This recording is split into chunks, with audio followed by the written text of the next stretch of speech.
2024 sanadkan cusub wuxuu ku bilowday ama maalintiisii koowaad waxa dhacday oo shalay ahayd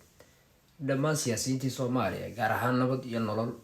ay Somaliland waxa ku leeyahay cabaadaya waba musabixu ka weeyay oo ileen musabixi Ethiopia ay badii Soomaaliya si hatta haday oran lahaayeen badii Somaliland ay Ethiopia si wax badan bi haleed wax la soo dhan lahaa okay la xiriir jecel Soomaalnimo haysa laakiin maanta ay leeyihiin badii Soomaaliya ay si saddex ilaa tan kada waxay ogeeyeen in bilowgiisii lagu bilaabay Somaliland weerarkii lagu soo qaaday ama duulaankii lagu soo qaaday dhammaan raggaas oo dhan ninka hadlay mu jiro nuul buu taageersan oo faraxsanaa qaar cadeystay ku bareeray qaar qarsanay laakiin ay ka muuqatay dhammaantood way rabeen Somaliland in halkii doonto marto oo macnaha burbura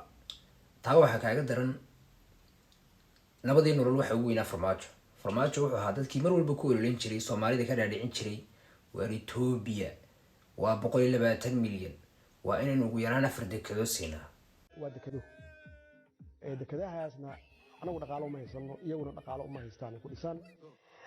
laakiin waxa bilaabanaya markiiba hadii dekadahani ay ku wajahan yihiin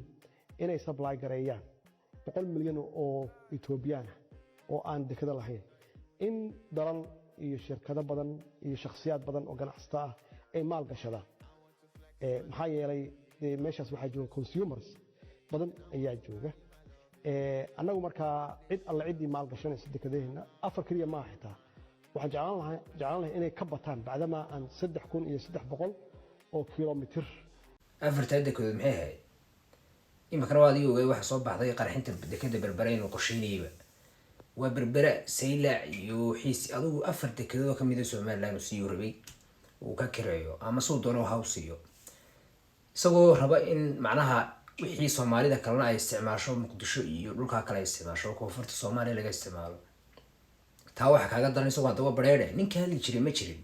ninku caay jiray ma jirin laakiin maanta Muusabixi markii uu tagay Djibouti dhamaadkii sanadkan imika 23 waxa la yiri midnimadii ayaan ku qasabnay dagaalan ku qaadnay ilaa saarad baan ka qabsanay maanta uu ku qasbay yahay inuu Soomaaliya imaado dhamantu saasi wadaayeen hadda waxa kaaga daran laba cisho ka bacdi buu Ethiopia ka digay heshiis uu soo galay taariikhi Muusabixi heshiiska taariikhiga baa wuxuu muujiyay oo dadkii tusay in dhammaantood ay si aan badilaalin iyo bad ka ahayn iyo dal jacaylka ahayn ay kaliya tahay Somaliland waxaana Soomaaliya farxad ugu jirnaa madan ugu jirnaa ku dhaqaaqi karin waa intaas loo nooli war sodon sanabi Somaliland rabtay inay war Soomaaliyeena fasaxa walaal heshiis kasto oo ay tagay soo xidilay walaal fasaxa dal jaaro ay walaaltii ma noqonna ma fasaxano ma yeelano halka mana rabaa in si fiican loo heshiiyo may rabin Somaliland baxdo macnaha wiliga Allahayna dadaha wiliga Allahayna dunida laga aqoonsan sodon jir marka ninka ay Somaliland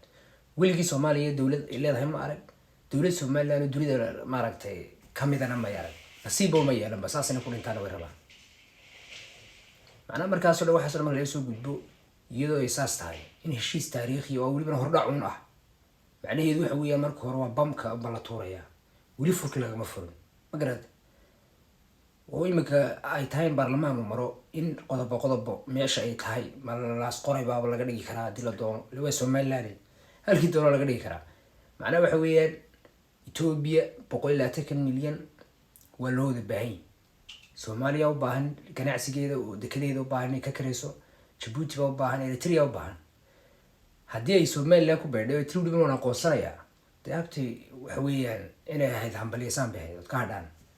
imika Soomaaliya waxa u daran inay intibaato wada hadalsan inta fariisato